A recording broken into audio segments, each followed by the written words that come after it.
Imagine a world where art didn't exist, where streets are bare of murals, walls void of colors, music silenced, and films unwatched. No paintings, no sculptures, no poetry. Could we even call it society? Could we still call it human? Today, we're peeling back the layers of how and why art influences not only our individual lives, but the politics, cultures, and social fabrics that define us. Welcome to Advanced Podcast Series again. I'm Daisy. And I'm Liam. And trust me, you're going to want to stay with us for this entire conversation, because by the end of this journey, we'll explore art in ways that are going to challenge the way you see the world. We'll dive into ancient history, political revolutions, film, literature, and personal stories. Whether you're an artist or someone who simply appreciates a good song, art has shaped you. And today, we're going to unravel that profound influence. Ready? Not just ready, Liam. Let's invite our listeners to go beyond what they think art is.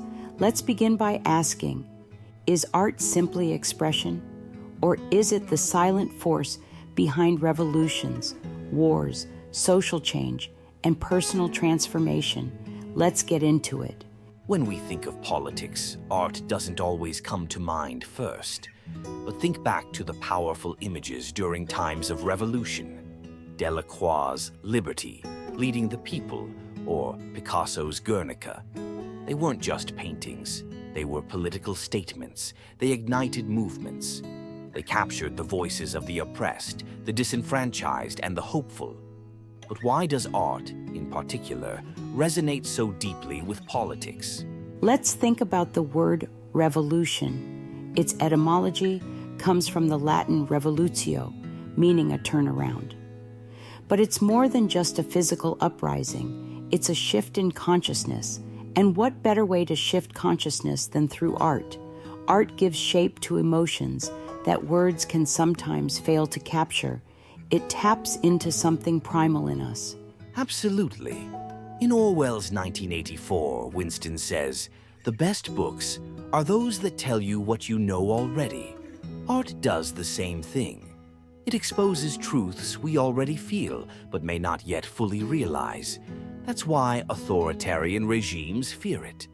Why so many dictatorships ban books, burn paintings, censor music. It's why graffiti can be both art and crime. Banksy once said, art should comfort the disturbed and disturb the comfortable. Street art, in places like Berlin or Cairo, became symbols of resistance. They spoke louder than the news reports or political speeches. They transformed walls into canvases of revolution. And it's not just in the past. The Black Lives Matter murals, painted across streets in major cities, became a visual manifesto during a modern civil rights movement. Art, again, wasn't just reflecting politics. It was influencing it. Let's pivot. When we think about culture, what comes to mind? Food, clothing, language, right? But what about the art that's embedded in that culture? Take Japan's ukiyo-e woodblock prints, or the intricate calligraphy in Arabic cultures. These aren't just aesthetic expressions. They are cultural signifiers. That's a powerful point, Daisy. In many ways, art is culture. It carries the memory of societies. But let's dig deeper into this. How does art define culture, and how does it evolve with it? Here's where we need to look at what's called cultural appropriation versus cultural appreciation. It's a hot topic today, especially with global influences at an all-time high. Art from one culture can inspire another, but when does it cross the line from admiration to exploitation? It's like the debate surrounding fashion houses using Native American patterns or African textiles in their collections. Is it homage or is it theft? Art historian Bell Hooks tackled this in her book, Art on My Mind. She argued that the commodification of certain art forms strips them of their original cultural power. But at the same time, it's complicated, right? Because art is also about connection, about crossing boundaries, blurring lines. So, where's the balance? The word appropriation itself comes from the Latin appropriare, meaning to make one's own. And that's exactly what cultures have done with art for centuries. But in making something one's own, the question becomes, are you respecting the source or exploiting it? Take jazz, for example. Born out of African American culture, it's become a global phenomenon. But at its core, it was a form of protest, a reaction to oppression and racial tension. Yet now we hear it in cafes worldwide. Has its meaning been diluted, or has it become even more powerful through its global reach?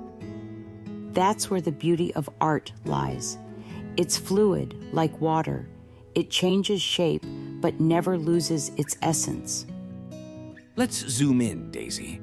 Let's go from the societal to the individual. How does art influence our personal lives, our inner worlds? Art is, at its core, a deeply personal experience. Whether you're creating it or simply observing it, there's an intimate connection. Think of Vincent van Gogh's Starry Night. It's a painting we all know. But what was Van Gogh trying to say? Was it about the swirling chaos of his mind, the serenity of a night sky, or something deeper? Maybe all three. That brings me to the idea of expressionism. The movement was about showing the world not as it is, but as it feels. It was raw, bold, emotional. And it reminds me of something philosopher Alain de Botton wrote in his book, Art as Therapy. We rely on artists to help us interpret our emotions. Sometimes we don't even know how we're feeling until we see it on a canvas, hear it in a song, or read it in a poem. Exactly. And speaking of poetry, it's time for a bit of verse. W.H. Auden, in his poem Musée des Beaux-Arts, wrote, about suffering they were never wrong. The old masters. How well they understood its human position. That's the thing about art. It captures the human condition in ways that transcend language. And in that, we find solace. Art helps us feel less alone. It's like reading a novel or watching a film and realizing the protagonist's struggle mirrors your own. Art is not just an escape. It's a mirror reflecting our innermost selves. Now let's slow down for a moment and talk about the word aesthetic. It's a word we throw around a lot when we talk about art, but what does it really mean? The word originates from the Greek aesthetikos, meaning pertaining to sense perception. So, when we talk about aesthetics, we're really talking about how art impacts our senses, how it moves us physically and emotionally. And there's another word we need to analyze, sublime. The 18th century philosopher Edmund Burke described the sublime as an overwhelming sense of awe, often mixed with terror. Think of standing before the grandeur of the Grand Canyon or hearing Beethoven's Symphony No. 9 in its full orchestral power. The sublime in art reminds us of our smallness in the vastness of existence. Art, in its many forms, invokes both beauty and the sublime, connecting us to something larger than ourselves. It transcends the ordinary, inviting us to consider the infinite. So, as we wrap up today's conversation, let's reflect. Art isn't just decoration. It isn't just entertainment. It's an integral part of who we are as individuals and as a society. It's the heartbeat of culture, the voice of revolutions, and the mirror to our souls.